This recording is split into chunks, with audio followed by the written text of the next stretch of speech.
Okay, so the problem we are studying is food waste. The ERS defines food loss or food waste as the edible amount of food that is available for human consumption but is not consumed for any reason. Food waste has many impacts on our society. First, food that could have helped families is now sitting in a landfill, so those who struggle to feed themselves or their families. This perfectly good food that's gone to waste is no longer available for them to consume. Land, water, labor, energy, and other inputs are used in producing, processing, transporting, preparing, storing, and disposing of this discarded food.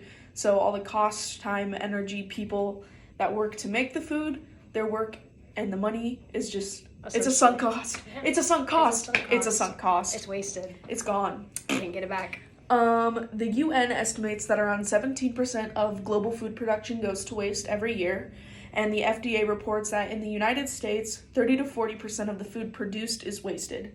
In 2010, around 133 billion pounds of food and $161 trillion of food were wasted.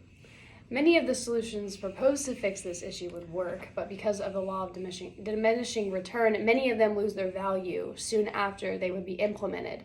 For example, a proposed solution is to donate ugly foods to companies to turn them into discounted products. But after some time, people begin to grow tired of the hassle of the company and everything that goes into it. And the initial wow of the company no longer has that wow because there would be more and more places selling this ugly produce. And ugly produce is like beaten up, bruised, stuff that you cannot sell for the full price. Stuff that you wouldn't want to buy when you go to Walmart. You see those bruised strawberries and you're like, no. But some companies will buy this produce at a discounted price so farmers can still make a profit. And I feel like if this were to become such a big, thing with all the ugly produce companies, people would be just like, oh, why am I still paying this price for food? And then if that does become a thing, then you've got the worry of the regular price stuff. That's too expensive, so nobody's going to be buying that anymore because you have the discounted stuff that tastes the same. So that solution is Xnade. Money is wasted on food that's never eaten. The wasted labor, material, resources, time, and energy that go into food production must be considered. The FAO suggests that around $1 trillion is wasted annually on food. That's a more updated number. A possible solution to this is to put a tax on wasted food. For instance, a tax on food trash. Consumers may buy less food to avoid waste and avoid the tax, thus causing less production of food. However, there are some externalities that could pop up, such as less production of food and less extra food for donation. This would then lead to higher food prices and less extra food available for donations. And there is the USDA has sort of a food recovery hierarchy. It's like an inverted pyramid. So on the top, there are these are the solutions that they would recommend, and their most preferred to their least preferred. So the most preferred is source reduction, then feeding hungry people, feeding animals, industrial uses, composting, and then to the landfills. So, and this was not just the USDA. Almost every single website or resource that we used had this exact same pyramid. Like a hierarchy almost. Mm-hmm. And it had the same steps. So we kind of looked at that to find some solutions that might work. That a lot of people have generated too. It's not just one or two websites that have thought of this as well. It's kind of a global issue. Indeed.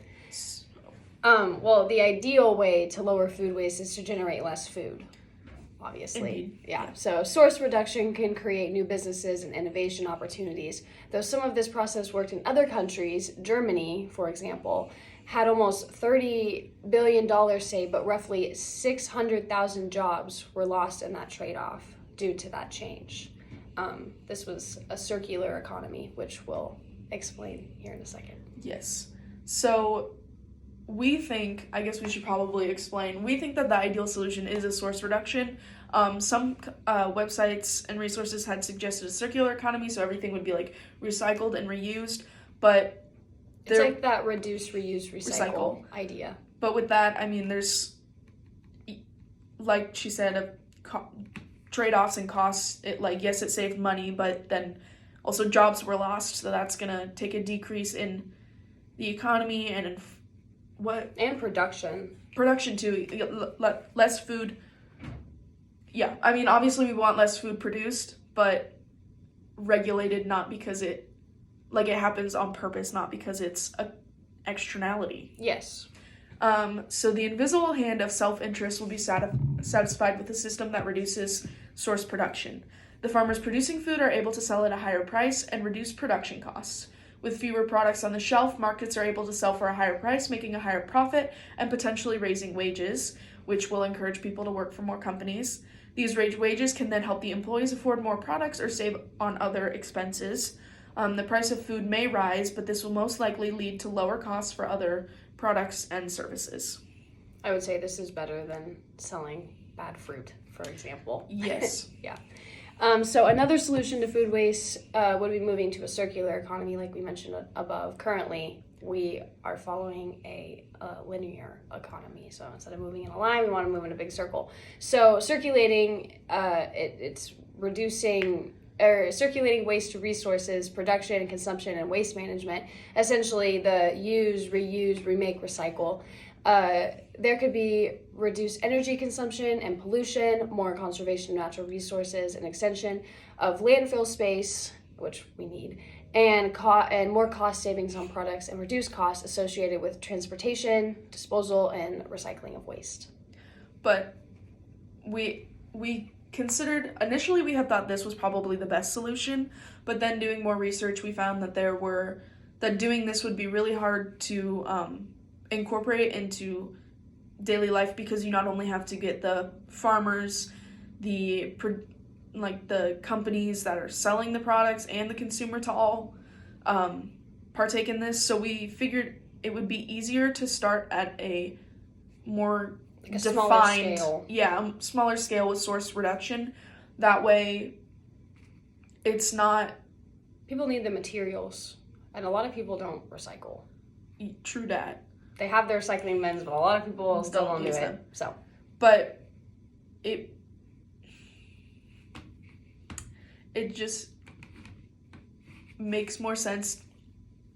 All my notes just went away.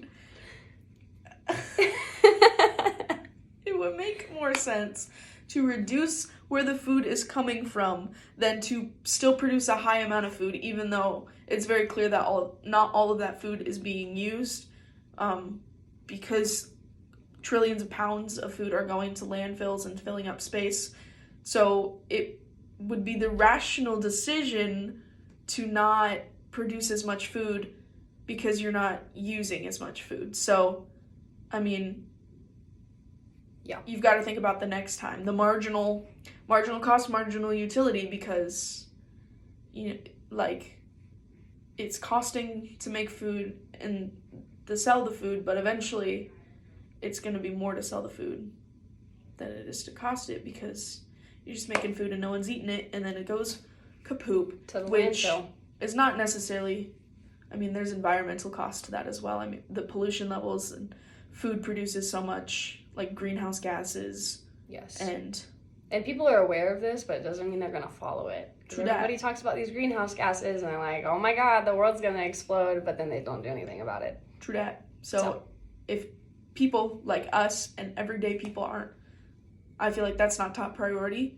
But if we get like the farmers and the people who produce all this food to reduce the amount they're producing, it could be acquired by us then too. Then as everyday people, we'd have to buy less food because less of it is on the shelves. So we would be wasting less. Beautiful.